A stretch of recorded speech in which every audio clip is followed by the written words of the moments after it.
So this was a commission piece that I was asked to do of Hawker's hut imbued, and basically there's a poet, Reverend Hawker, who used to write poems sat in this hut. The commission was for somebody to give as a gift, somebody who unfortunately was suffering really quite harshly with living with cancer. So it was very important that I was able to do this piece for them and give my all to it.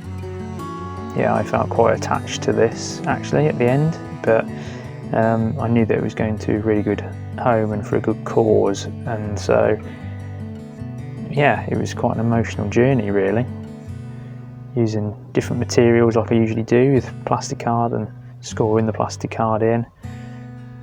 You know, it was a bit of a journey trying to decide on the best way to do things with this piece. You can see how I've kind of constructed things here, you know, and particularly with the doors, those are like something that I was really proud of, because the hinges actually worked and you can open and close the doors on them, kind of like a stable door sort of feature. But you know, they actually lock as well. That was something I was really quite proud of. I didn't think that was going to happen, but it did.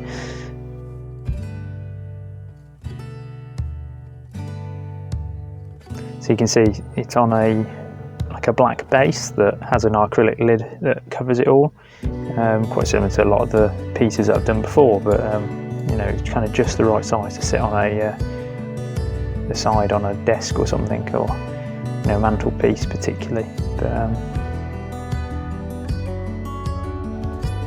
use foam board to structure it out, and actually use some packaging foam here to like fill in the hillside, which is I actually found it worked quite well when you've got quite an uneven surface. So yeah, so it slowly took shape, and I left the hole in the back there just to so you could have a look through.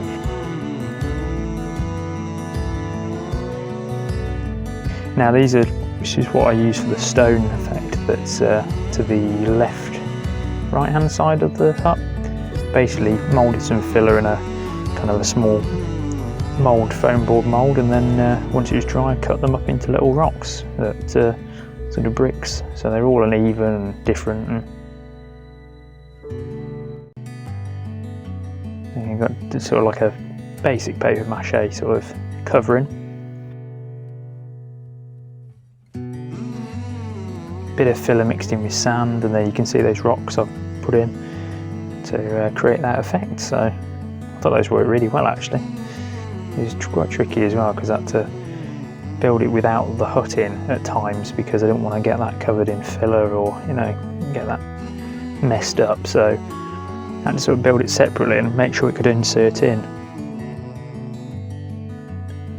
Put my static grass on here, something you can go and watch how I do that. I think I've done a video somewhere on static grass.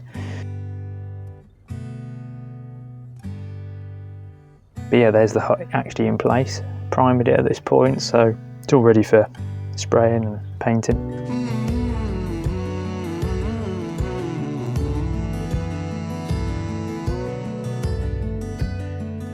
Here I've actually primed the whole thing, so even the static grass as well. It's a little trick I like to do, because it never quite looks real, the static grass, you know, the shade I want. So by doing that means that I can go back in with the airbrush and actually paint the static grass myself.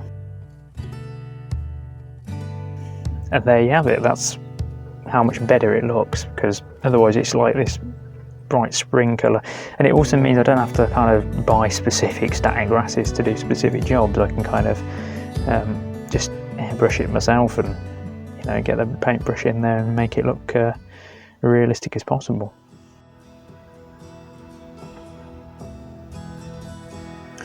So this is the actual Hawker's hut,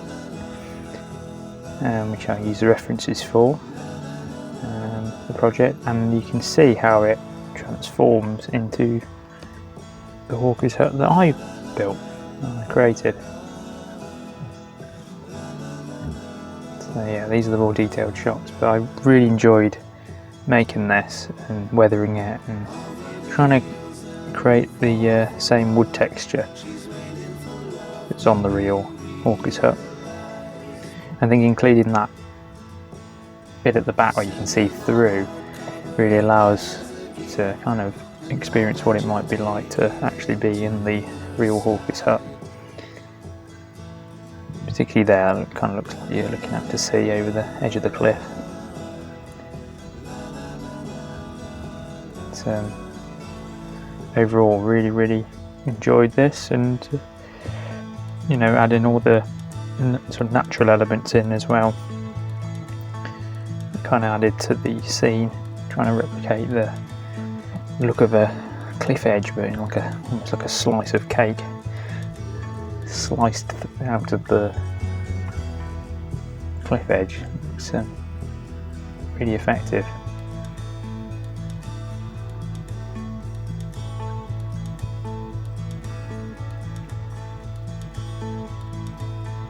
This is the sort of thing that I want to do more of as well, because it's kind of random, but at the same time the sentiment behind it and the reason that I was asked to commission it is a very unique situation,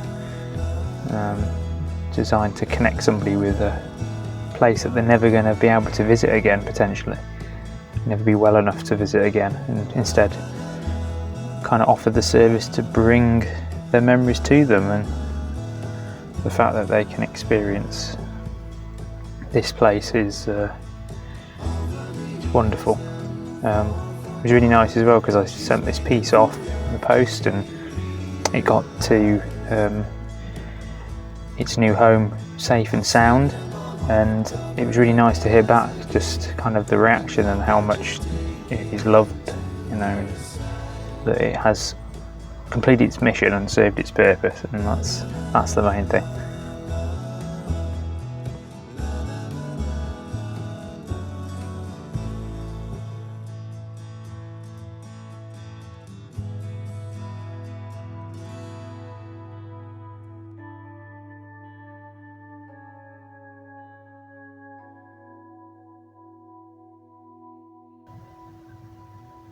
So overall, yeah, really good solid piece of work, and you know, as you can see, I took it from the sketches all the way forward to the real thing. Very close example, you know, and overall I think one of my favourite bits of artwork that I've made.